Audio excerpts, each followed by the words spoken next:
بسم اللہ الرحمن الرحیم۔ شروع اللہ کا نام لے کر جو بڑا مہربان نہایت رحم کرنے والا ہے۔ عورت کی فطرت ہے کہ وہ گھر کی خاطر بہت سی قربانیاں دیتی ہے، کڑوی باتیں اور تلخ رویے تک سہ جاتی ہے، مگر جب اس کا ہم سفر اس کو نظر انداز کر دے تو وہ اندر سے ٹوٹ جاتی ہے۔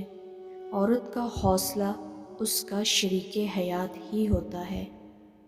بیٹے اگر اولاد نرینہ ہوتے ہیں تو بیٹیاں بھی اولاد نگینہ ہوتی ہیں، اور ان نگینوں کو ٹھیس نہیں لگنی چاہیے، چاہے وہ اپنی ہو یا پرائی۔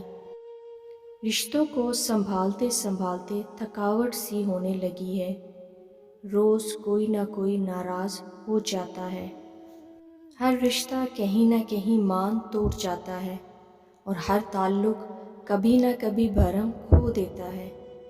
یہ صرف اللہ کریم کی ذات ہے کہ جس کا آسرا سدا قائم رہتا ہے۔ 3 لوگوں کو کبھی نہ بھولنا: جس نے مشکل میں ساتھ دیا، جس نے مشکل میں ساتھ چھوڑا، اور جس نے مشکل میں ڈالا۔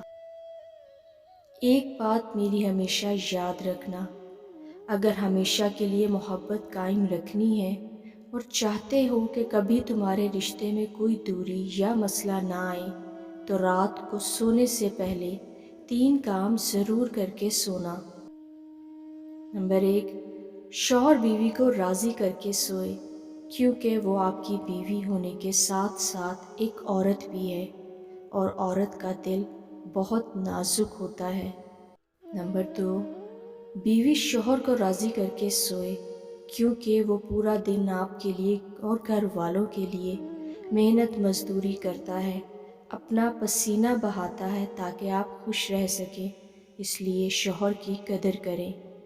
نمبر 3، میاں بیوی کو لازمی ایک دوسرے کو محسوس کریں کہ بیوی بھی سارا دن گھر میں بچوں کے لیے محنت کرتی ہے، اور اپنے شوہر بیوی بچوں کے لیے محنت کرتا ہے۔